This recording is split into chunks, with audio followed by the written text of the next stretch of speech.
I've learnt so many languages because I'm hooked, basically, on learning languages. I think every new language to me is like a new world. It's a completely new adventure, and you meet totally different people, you have totally different experiences. I often say when you visit a country, when you speak the language, you really get to know that country, you really get to explore it for yourself. But when you visit a country and you don't speak the local language, you're relying on other people to explain what's happening to you.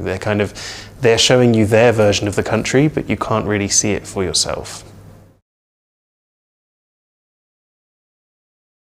All of the languages that I speak are fun. I think that's why I've stuck with them and enjoyed speaking them. I think I have the deepest emotional connection with Greek because my grandmother was from Greece, and so we use Greek in my family as well, and I've heard it ever since I was a child. But I also really like speaking German. There are so many languages that I would love to learn in the future. As I said, I'm hooked, so I'm very interested in Chinese at the moment. I work with someone from China who's teaching me little bits, and I think it's really cool when I hear her speaking to her family or friends on the phone in Chinese and think, wow, wouldn't it be really awesome to speak that? I organise an international conference for polyglots every year, which moves countries. So last year it was in Iceland, and this year it's going to be in Slovenia. So I'd like to learn some Slovene as well before we go there for the weekend.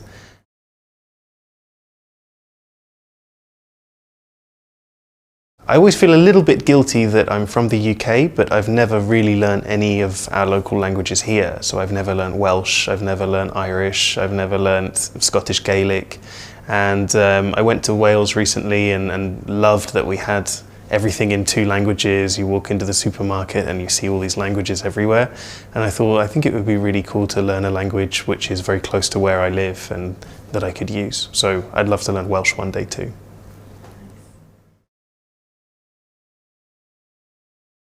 The biggest challenge for me for learning a new language was with Russian. There were a number of things that I wasn't expecting to be hard that were. For example, there's a whole new alphabet, which it's not too different to English, you get used to it, but when you're trying to learn a word, it's just an extra barrier to memorizing that word. First having to read it and understand what all of the letters mean, and then having to actually memorize it. So there's that extra layer there. Technology has been an amazing resource for me, especially when I was growing up actually with YouTube and things like that. I was able to sort of come home from school and immediately immerse myself in this world of another language. I could just watch videos in different languages all evening, and it was like I was there. It was like I was living in the country. So the internet has brought all of those cultures much closer to me and made them much more accessible. And since then, I think there's now a lot of technology out there to help you learn vocabulary or to teach you grammar.